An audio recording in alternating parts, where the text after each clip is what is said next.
Hi there, so it's Old Twit Talks Cars. I just wanted to make a quick video and start with an apology really.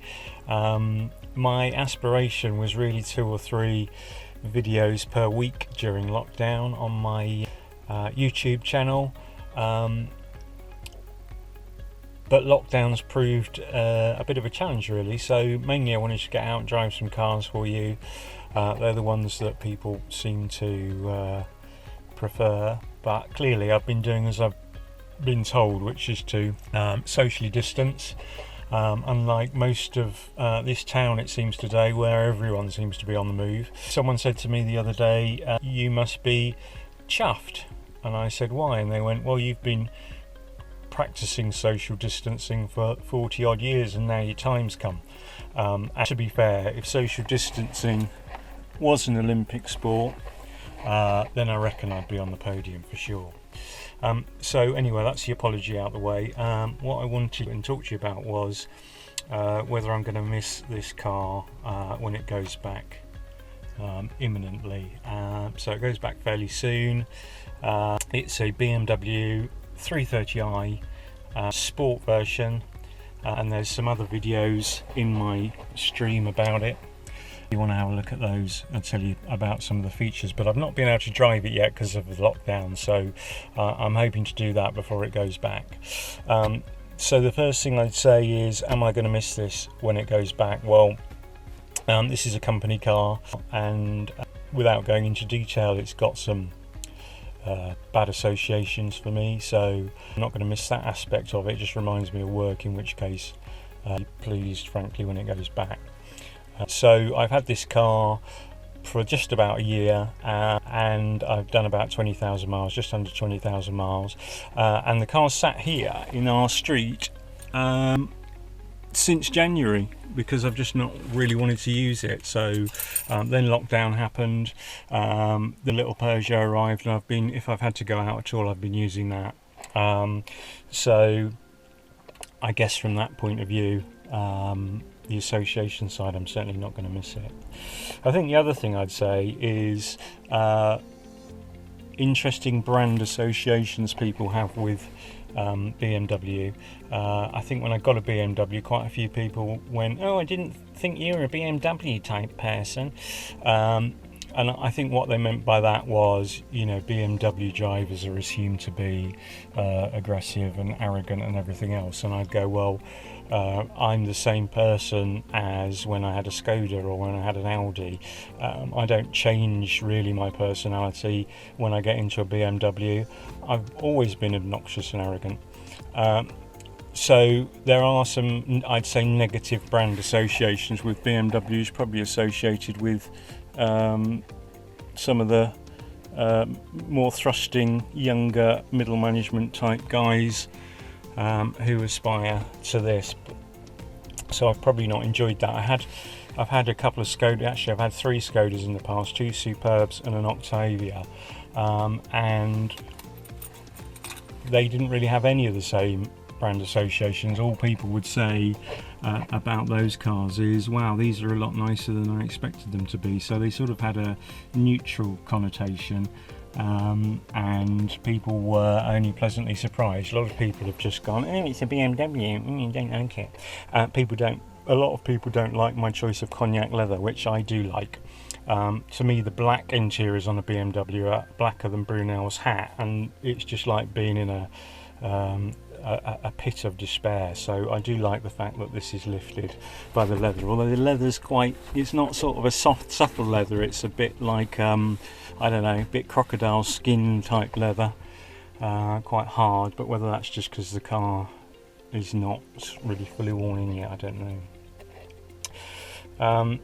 I think the next area I'd probably talk about is the car's dynamics really. I mean, this is a very capable car. I mean, it's almost stunningly capable. It's what is it? It's 258 brake horsepower, I think. It's 0 to 60 in well under 6 seconds, and obviously it's limited at 155 miles an hour like most of the German cars. Now, you know, as a 50-something bloke, that is the territory of some of the supercars of my youth. So it's plenty rapid, this car, and although rear-wheel drive, the Bavarians have certainly seemed to get on top of their traction control okay. So you know, it doesn't really become too much of a handful with the traction control on, which is just here. To be honest, and you'll be cross with me for this, I've not really tried it without the traction control on, but maybe I will when I can get out and do a driving video with this. I'd certainly like to try the launch control as well, which I've never tried. So this is a massively capable car. You know, if you're traveling along at 80, you're just about halfway up its speed range. Traction control's great. This little thing, in fact, why don't I start this car? Not been started for months and months. But this little thing here, I switched that off because that's all of the safety gizmos, and that's all the nannying, like, oh, don't do this, don't do that, and it snatches you back into lane and all that sort of stuff. And I'm one of those blokes. I don't like humans telling me what to do, let alone a car. So I tend to drive with that all switched off. So switch that on, and you know, you're almost into semi-autonomous sort of mode, which for me, that's not driving. You might as well just get a taxi, frankly. So this car's completely competent, very fast, very capable, very comfortable, very quiet on the whole, except when you've got the sport mode activated. And again, I'll do some driving mode work on that when I can get out. So all that capability to me adds up to a bit of a dull drive compared to less modern cars, shall we say. So I'd go, you know, do I really yearn to get out in this car and just drive it? Well, no, I don't. It could be that, you know, it's got a very capable auto as well. It's just very, I mean, you just really feel like a bit of a passenger, I'd say, in it. It's not so involving. I think the other thing, as you may have seen, I've got a 1999 Peugeot 306 Cabriolet knocking about as well at the moment, and we've obviously done quite a bit of work to that. You know, we've changed the wheels, we've serviced it, we've done a cam belt change, etc, etc, etc. And all those things, whilst they can be a bit of a pain at the time, they do get you involved with your car. Clearly with these modern cars, particularly like this one, which is a leasing car, you know, you just drive them until they break, and then it goes back to the dealer. You probably don't even change the oil unless the warning light comes up, or, you know, even top the oil up, or actually top anything up. It just goes back, it gets serviced. BMW stick the keys in a little gizmo, and it tells you all the telemetry about the car and what's happening and what isn't happening. So again, you've got no sort of ownership in a way of the car.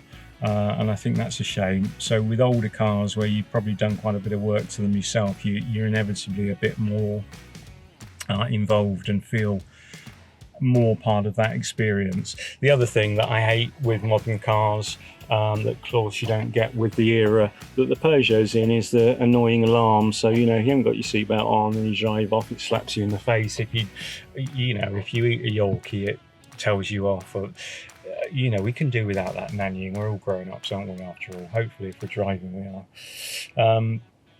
So that's that one. And then I suppose the last one, which, you know, is leading me to my ultimate conclusion, is that in a way, because this car is so fast, and I sort of know it's so fast, it makes me drive. Well, I say it makes me, you'll all go, oh yeah, of course it makes you. It encourages me to drive faster than sometimes I really want to, and take on, you know, bloody silly boy racer challenges that I really shouldn't at my age. And what that makes for is actually a bit of a stressful sort of mindset. So again, what I do driving a 20-year-old Peugeot around is not really care who's right up my trumpet, not care who's trying to come past me, not care who's revving their engines at the traffic lights. I just let everyone get on with it, and I play my own game. And that, to be honest, is a lot more relaxing than potentially it is in this car.